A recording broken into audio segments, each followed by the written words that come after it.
कुछ समय पहले सोशल मीडिया पर मैंने एक वीडियो देखा। बॉलीवुड के एक बड़े जाने माने सुपरस्टार हैं उनका, और उस वीडियो में उन्होंने आप सभी से हाथ जोड़कर माफ़ी मांगी है और आप सबसे ये कहा है कि अब वक्त आ गया है जब आप लोग अपना प्यार उन्हें दिखाएं, क्योंकि जो कुछ भी हुआ उसके लिए उनके मन में बड़ा दुख है।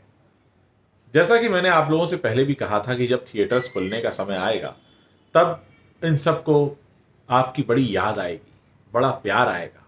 वो प्यार अब उमड़ने लगा है और अब फैसला आपको करना है फाइनली कि आप इस प्यार के आगे घुटने टेक देते हैं या अपने निर्णय पर अटल खड़े रहते हैं, क्योंकि जो असलियत है वो आप जान चुके हैं, जो असल चेहरा है वो आपको दिख चुका है। और इतने बड़े बलिदान और इतने बड़े त्याग के बाद वो असली चेहरा दिखा है कि मुझे लगता है आप में से कोई भी नहीं चाहेगा कि दोबारा कभी ऐसा हो, क्योंकि आपने जो ये सच्चाई जानी है इसकी बहुत बड़ी कीमत अदा हुई है।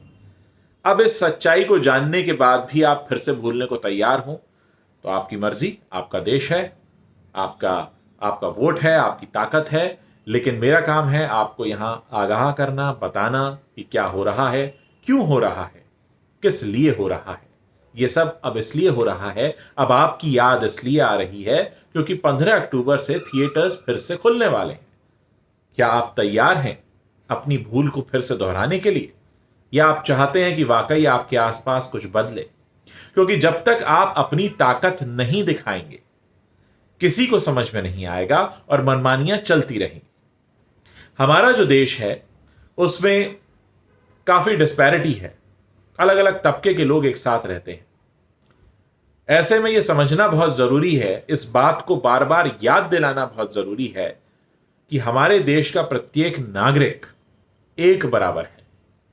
इस बात से कोई फर्क नहीं पड़ता कि उसे सोशल मीडिया पर कितने लोग फॉलो करते हैं या नहीं करते हैं, उसकी आमदनी कितनी है या कितनी नहीं है। भारत का एक नागरिक बराबर भारत का एक नागरिक। ऐसा नहीं है कि भारत का एक नागरिक बराबर भारत का दो नागरिक। तो जब हम सब बराबर हैं और हम सबको बराबरी के हक हैं, तो फिर कोई क्यों हमारे सर पर चढ़कर नाचे? क्यों हम किसी को इतना सर पर चढ़ा लें कि वो हमारे सर पर चढ़कर नाचने लगे और फिर हमको ऐसा लगे कि ये कहां आ गए हम। इसलिए जो भी फैसला आप लोग करें सोच समझ कर करिएगा। आप लोगों ने पिछले 3 महीने में बहुत कुछ देखा, सीखा, जाना है और बहुत बड़ी कीमत चुकाई है।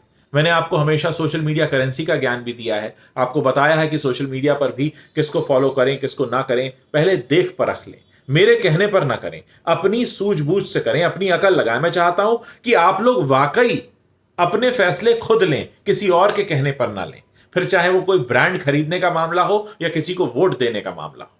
हम आप सबके पास दिमाग है, हम सबके पास दिमाग है, हम उसको अप्लाई कर सकते हैं। हमने आसपास अपने पिछले एक्सपीरियंसेस से जो सीखा है उसके आधार पर हम आगे के फैसले लेते हैं। हर कोई यही करता है। जीवन में हम क्या करते हैं? अपनी पिछली गलतियों से सीखते हैं और कोशिश करते हैं कि जो गलतियां पहले की उनको ना दोहराएं। अगर आप अपनी पिछली गलतियां भी दोहराते रहें आगे, तो फिर आपके परिपक्व होने का या आपके मैच्योर होने का या आपके कोई सीख लेने का क्या फायदा?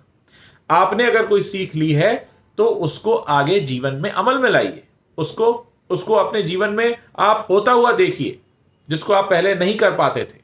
आज जब आपने अपनी ताकत जान ली, आज जब आप अपना बल समझ चुके हैं, तो फिर उसका सही जगह इस्तेमाल भी कीजिए। आप लोगों से बस यही कहना चाहता हूं। बाकी आप लोग बहुत समझदार हैं, मुझे तरह तरह के मैसेजेस करते रहते हैं। और जाते जाते एक बात बस मैं कहना चाहूंगा कि आपस में मिलजुल कर रहिए, एक दूसरे पर आक्षेप मत लगाइए किसी भी आधार पर, क्योंकि आपसी प्रेम जो होता है उससे आपका हर दुश्मन जलेगा। इसलिए आपस में आप जहां भी रहते हो, घर परिवार में, गली मोहल्ले में, एक बिल्डिंग में, कॉलोनी में, स्कूल में, कॉलेज में, दफ्तर में, आपका जो अपना समूह है, आपका जो अपना ग्रुप है, या हम सब जो एसएसआरियंस हैं, ये आपस में मिलजुल कर रहें। क्योंकि जब मिलजुल कर रहते हैं ना तो ताकत बढ़ती है, प्यार बढ़ता है और चेहरे पर चमक भी बढ़ती है।